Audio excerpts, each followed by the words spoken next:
تحياتي من مطبخ نودي وأسماء، وأنا أسماء. هل جربتوا قبل كده عيش البيجل؟ هعمله معاكم النهاردة. بيبقى شكله حلقة، معمول بطريقة مختلفة عن أي عيش تاني.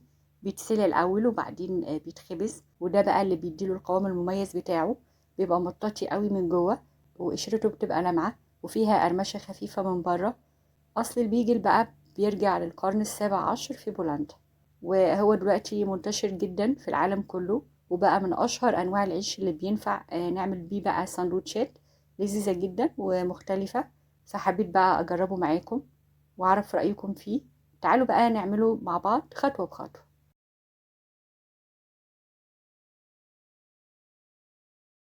أول حاجة معايا كوباية ونص من المية، هضيف عليهم معلقة كبيرة من السكر وزيها من الخميرة، ونقلبهم كويس.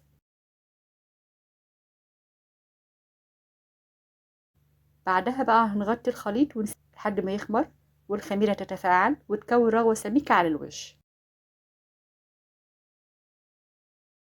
في الوقت ده بقى هنجهز 550 جرام من الدقيق، وهيكون دقيق مخبوزات علشان بقى يدينا القوة اللي بنحتاجها في عجينة البيجل، ويدينا المطاطية اللي هي بتميزه عن أي مخبوز تاني. نضيف عليهم نص معلقة كبيرة من الملح ونقلبهم مع بعض.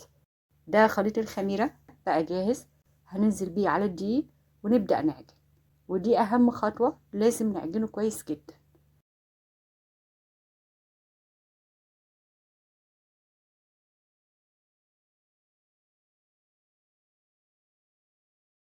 انا هنا بقى حاسه ان العجينه لسه محتاجه شويه ميه صغيرين جدا، فهضيفهم. فاحنا عايزين العجينه هنا ما تبقاش طريه قوي ولا قاسيه، يعني تبقى وسط كده. وده شكلها بعد ما خلصتها عجن وبعد ما عجنتها كويس قوي. دلوقتي بقى هدهن البوله شويه من الزيت، وارجع العجينه فيها مره تانية واغطيها علشان تتخمر كويس.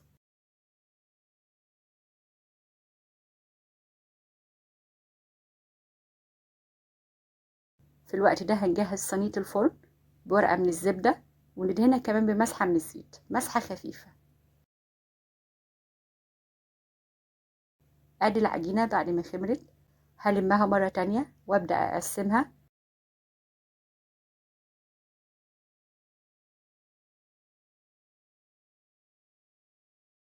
هقسمها ل8 كور متساوية واكورهم كويس.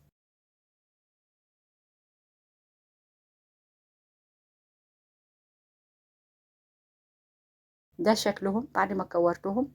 هبتدي بقى ابططهم خفيف قوي بايديا.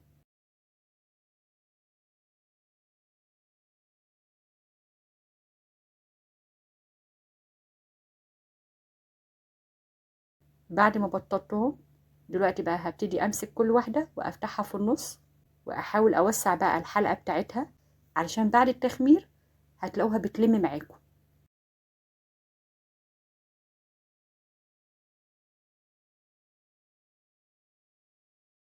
هرصهم على صينية الخبز اللي احنا جهزناها، ونسيبهم يتخمروا من 10 دقايق لربع ساعة حسب حرارة المكان اللي احنا فيه.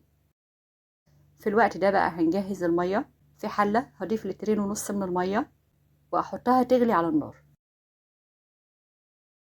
أول المية ما تغلي بالشكل ده، هنهدي الحرارة على الآخر، ونضيف معلقتين ونص كبار مليانين سكر، ومعاهم معلقة صغيرة من البيكربوناتو.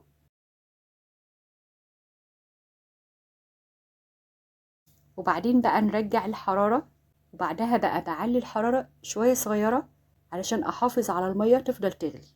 ونبدأ بقى ننزل بالعيش بتاعنا على حسب سعة الحلة، ممكن واحدة أو اتنين، ونخليهم دقيقة على كل ناحية.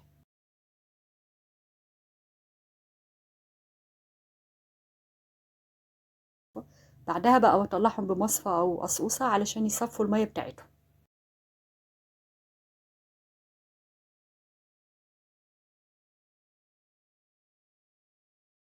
وبعدين بحطهم على صينية الخبز مرة تانية.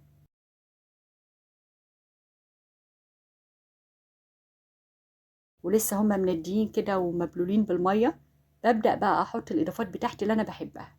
أنا حطيت بقى شوية من السمسم، وهعمل 2 كمان من حبة البركة، وكمان هعمل شوية من الزعتر.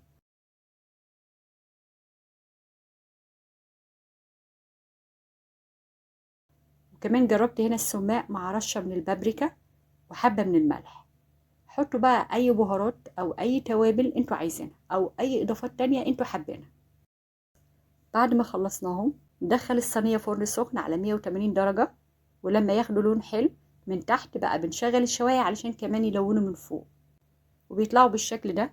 بنسيبهم يهدوا شوية وبعدها بنقدر نعمل بيهم سندوتشات على مزاجنا، بيناسبوا أي حشوات وبينفعوا للفطار أو الغدا أو حتى العشاء. قوامهم بيبقى مطاطي قوي وطعمه فعلا غير أي عيش جربناه قبل كده أو جربتوه قبل كده. أنا عملت واحد بقى بالجبنة والجرجير والطماطم، وهنا عملت واحد مع البطاطس، فزي ما قلت بيليق مع أي حشوة انتوا عايزينها. جربوه بقى وقولولي بتحبوا تحشوه بإيه أكتر حاجة، واستنوني كمان في المنتدى هنتكلم أكتر عن وصفات تانية للمخبوزات. بتمنى الوصفة تكون عجبتكم وبالهنا على قلوبكم.